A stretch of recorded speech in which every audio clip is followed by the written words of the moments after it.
삶을 살아가다 보면 누구나 한 번쯤은 주변 사람들의 질투, 어린 시선, 험담, 때로는 마음을 다치게 하는 행동을 마주한 적이 있을 것입니다. 그리고 그런 순간에는 어떻게 해야 분위기를 깨지 않으면서도 동시에 내 마음과 내 가치를 지킬 수 있을지 막막해지기도 합니다. 그런데 예로부터 전해 내려오는 지혜 속에는 나를 시기하는 사람을 대하는 방법에 관한 값진 가르침이 담겨 있습니다. 그 가르침은 단지 적대감을 풀어내는 데서 그치지 않고 여러분이 흔들리지 않는 평온한 태도를 지키며 더 의미 있는 삶을 만들어가도록 돕습니다. 오늘 영상에서는 옛사람들의 깊은 통찰을 바탕으로 여러분을 시기하는 사람을 대하는 6가지 현명한 방법을 나누어 드리겠습니다.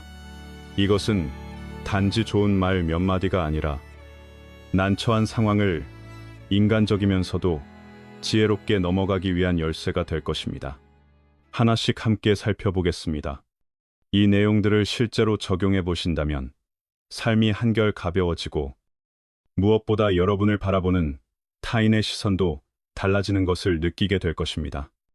먼저, 부정적인 감정에 휘말리지 않고 침착함을 지키는 것입니다.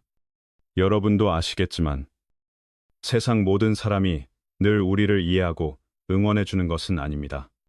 때로는 듣기 거북한 말, 악의가 담긴 행동을 마주해야 할 때도 있습니다. 그런 일이 생기면 우리는 본능적으로 화가 치밀고 억울함에 즉시 맞받아치고 싶어집니다. 그런데 한번 생각해 보십시오. 그 즉각적인 반응이 정말 문제를 해결해 줄까요? 아니면 상황을 더 격렬하게 만들 뿐일까요? 옛사람들은 고요함으로 움직임을 제압한다고 했습니다. 누군가 여러분을 다치게 하려 할 때 가장 먼저 해야 할 일은 말싸움이 아니라 내 마음을 먼저 고요하게 붙잡는 일입니다. 마음이 고요해야 상황이 보이고 상대의 의도를 읽을 수 있으며 무엇보다 그들의 부정적인 감정이 내 안으로 들어오지 못하게 막을 수 있습니다.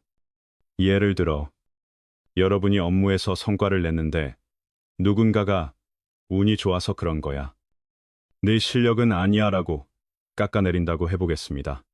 그 말에 바로 격하게 반박하면 어떻게 될까요? 말다툼은 커지고 결국 여러분만 지치게 됩니다. 주변 사람들의 시선도 흔들릴 수 있습니다. 반대로 여러분이 차분히 듣고 필요하다면 가볍게 미소로 넘기며 단정하게 대응한다면 그들의 독은 점점 힘을 잃습니다. 침착함은 약함이 아닙니다. 침착함은 상황을 주도하는 힘이며 부정적인 소용돌이에 끌려가지 않는 지혜입니다. 옛사람들은 큰 싸움에서 이기려면 먼저 자기 자신을 이기라고 했습니다. 그 첫 번째 승리가 바로 침착함입니다. 그러면 어떻게 침착함을 지킬 수 있을까요? 긴장과 분노가 올라올 때는 먼저 호흡을 깊게 가다듬으십시오. 그리고 나는 나를 낮춰가며 반응할 필요가 없다고 스스로에게 말해 보십시오. 또한 나를 시기하는 사람은 사실 나를 제대로 아는 사람이 아니라 자신의 질투가 이성을 덮어버린 사람일 때가 많습니다. 그들에게 증명하려 애쓸수록 더 지칩니다. 중요한 것은 여러분의 성과가 결국 스스로 말해준다는 점입니다. 말로 다투기보다 여러분의 결과와 태도가 모든 것을 보여주게 하십시오. 여러분이 흔들리지 않을수록 상대는 자신의 시도가 무의미하다는 것을 더 빨리 깨닫게 됩니다. 그리고 그 과정에서 여러분은 더 단단해집니다.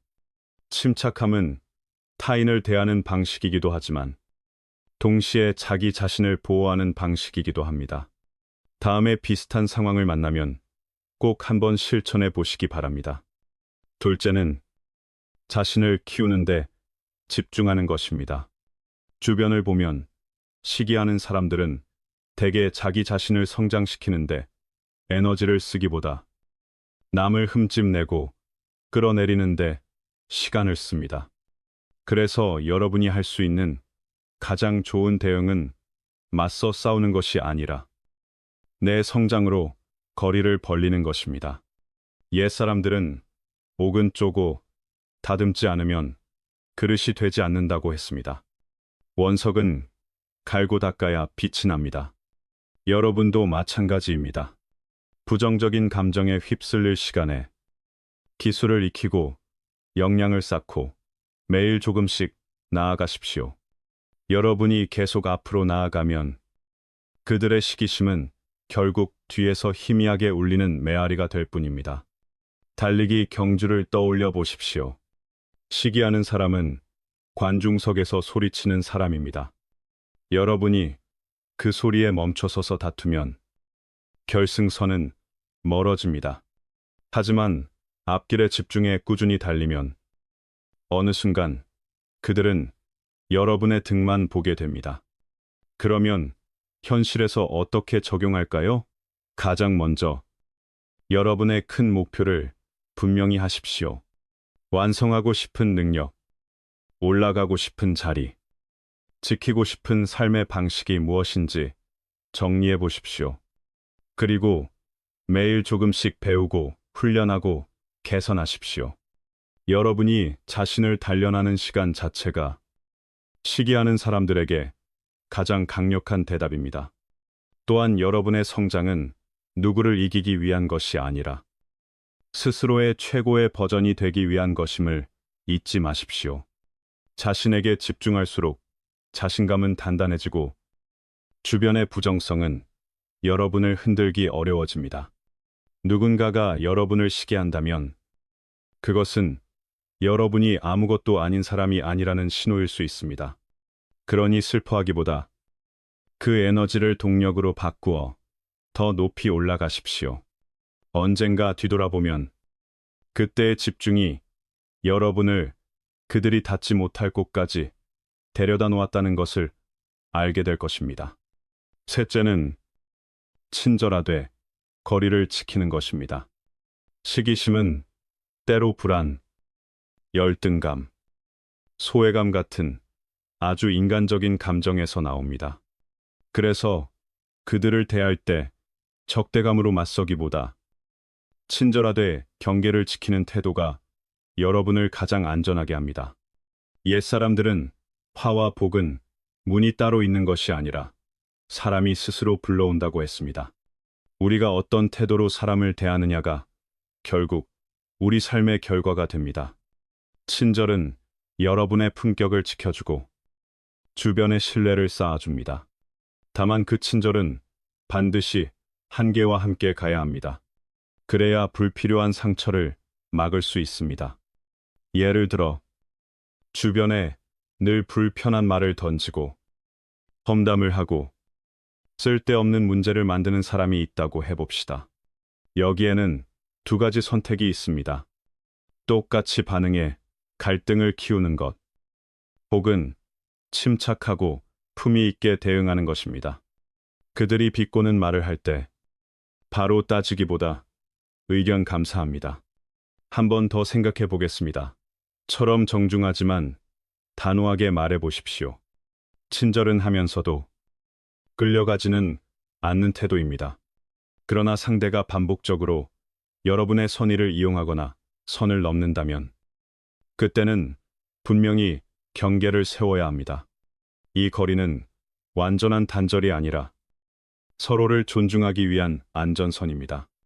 예의는 지키되 만만하게 보이지 않기, 친절하되 내 사적인 영역은 내어주지 않기.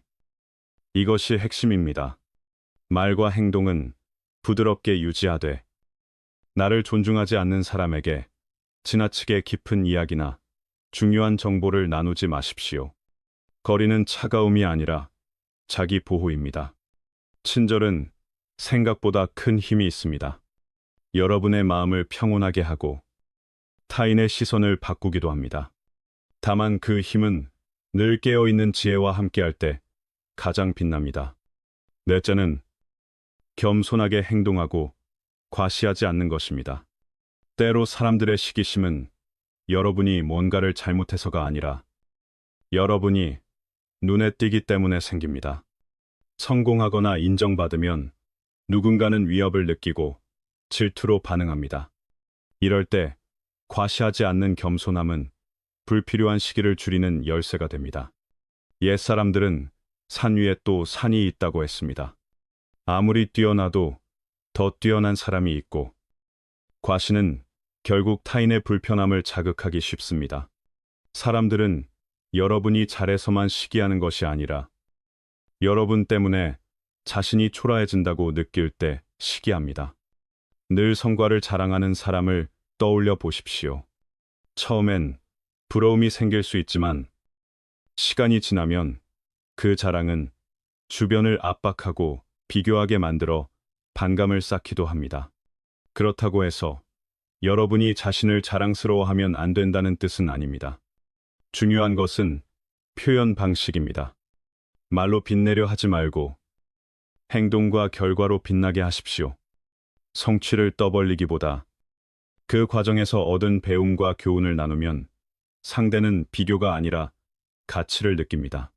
그리고 대화에서 비교는 특히 피하십시오. 나는 했는데 왜 너는 못해? 같은 말은 의도치 않게 상대의 자존심을 건드립니다. 겸손은 단지 미덕이 아니라 여러분을 보호하는 기술입니다. 성공은 조용히 쌓고 말은 절제하십시오. 때로 침묵은 가장 높은 수준의 소통입니다. 여러분이 겸손할수록 주변은 더 편안해지고 시기심이 머물 공간은 줄어듭니다. 다섯째는 시기심을 바라보는 관점을 바꾸는 것입니다. 왜 어떤 사람은 나를 시기할까요? 그때 우리는 불쾌하고 화가 나기 쉽습니다. 하지만 관점을 조금만 바꾸면 그 시기심은 여러분에게 자신을 돌아볼 기회를 주기도 합니다. 옛사람들은 맞서는 사람이 때로는 거울이 된다고 했습니다. 상대의 반응을 통해 내가 놓치고 있던 부분을 발견할 수 있다는 뜻입니다. 시기심은 여러분이 뭔가 눈에 띄는 일을 하고 있다는 신호일 수도 있습니다. 동시에 여러분의 말투, 태도, 소통 방식에 오해가 생겼는지도 점검해 볼 기회가 됩니다. 예컨대 직장에서 한 동료가 늘 여러분을 비판한다고 해봅시다. 처음엔 황당할 수 있지만 곰곰이 돌아보니 여러분이 너무 바빠 일을 공유하지 못했고 무심코 차갑게 보이는 태도를 보였을 수도 있습니다. 그 동료가 옳다는 말이 아닙니다. 다만 그 상황이 여러분의 소통을 더 나아지게 만들 수는 있습니다. 또한 상대의 시기심은 사실 그 사람의 불안과 결핍을 드러낼 때가 많습니다. 그들은 여러분 자체를 미워한다기보다 여러분이 비춰주는 자신의 부족함이 괴로울 수 있습니다. 그래서 현명한 사람은 자신감이 없는 사람과 감정 싸움을 하지 않습니다. 시기심의 뿌리가 상대의 내면에 있음을 알면 여러분은 덜 상처받고 덜 화가 나게 됩니다. 그때마다 스스로에게 물어보십시오. 이것이 내 성장을 위한 점검점인가? 아니면 상대의 문제인가? 이렇게 바라보면 시기심은 더 이상 두려운 것이 아니라 성장 과정의 작은 파도일 뿐입니다. 타인의 감정은 통제할 수 없지만 내 반응은 통제할 수 있습니다. 긍정적인 시선은 시기심을 장애물이 아니라 추진력으로 바꿔줍니다. 여섯째는 용서와 너그러움을 배우는 것입니다. 시기심 앞에서 상처받고 맞서고 싶어지는 것은 자연스러운 일입니다. 그러나 옛사람들은 선으로 악을 갚으면 악이 마음에서 사라진다고 했습니다. 용서는 상대를 위한 일이기보다 나를 편안하게 하는 길입니다. 시기하는 사람은 종종 열등감, 질투, 내면의 상처에 사로잡혀 있습니다. 여러분이 그들에게 분노로 맞서면 결국 그 부정적인 에너지가 여러분의 마음을 점령하게 됩니다. 하지만 용서하면 여러분은 그 에너지에서 벗어납니다. 용서는 그들의 행동을 정당화하는 것이 아닙니다. 그 행동이 내 마음을 지배하지 못하게 하는 선택입니다. 한번 떠올려 보십시오. 누군가를 용서했을 때 가장 먼저 가벼워진 것은 상대가 아니라 내 마음이었습니다. 원망을 붙잡고 있으면 우리는 상대에게 감정을 맡긴 채 살아가게 됩니다.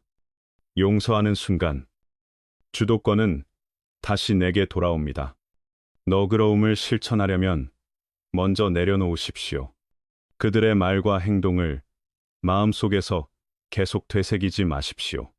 그들의 시기심은 여러분을 향한 진짜 공격이라기보다 그들의 불안이 밖으로 새어나온 것일 수 있습니다. 그렇게 이해하면 용서가 더 쉬워집니다. 또한 잠시 그들의 입장이 되어 보십시오. 우리 모두는 불안하고 흔들릴 때가 있습니다. 이해가 생기면 용서는 더 이상 어려운 일이 아닙니다. 그리고 여러분의 너그러움은 상대가 자신을 돌아볼 기회를 만들 수도 있습니다. 용서는 약함이 아니라 강함입니다. 그것은 여러분의 평안을 지키는 힘이며 스스로의 가치를 확인하는 방식입니다. 내려놓고 너그러워지고 조금 더 가벼운 시선으로 세상을 보십시오. 마음은 훨씬 편안해질 것입니다. 이제 6가지 방법을 함께 살펴보았습니다. 이 태도들은 여러분이 삶의 부정성을 넘어설 수 있게 해주고 더 성숙하고 강한 사람으로 자라게 합니다. 옛사람들은 마음이 고요하면 자연히 일이 이루어진다고 했습니다. 마음이 고요하면 말과 행동의 파도에 쉽게 흔들리지 않습니다. 우리는 타인의 감정을 통제할 수 없지만 내 반응은 선택할 수 있습니다. 지혜로운 태도, 침착함, 너그러움은 여러분을 지켜주는 갑오입니다. 오늘 내용이 도움이 되셨다면 일상에서 하나씩 적용해 보십시오. 여러분의 삶은 더 가벼워지고 더 긍정적으로 바뀔 것입니다. 그리고 끝으로 한 가지 전하고 싶습니다. 정말 좋은 사람은 아무도 싫어하지 않는 사람이 아니라 주변의 부정성 속에서도 자기 마음의 평안을 지키는 사람입니다. 여러분은 그런 사람이 될 수 있습니다. 오늘 영상 끝까지 함께 해주셔서 감사합니다. 도움이 되셨다면 좋아요를 눌러주시고 구독과 알림 설정도 부탁드립니다. 그리고 댓글로 여러분의 이야기와 경험을 나눠주세요. 여러분의 생각을 듣고 싶습니다. 다음 영상에서 다시 뵙겠습니다. 늘 평안하고 행복하시길 바랍니다.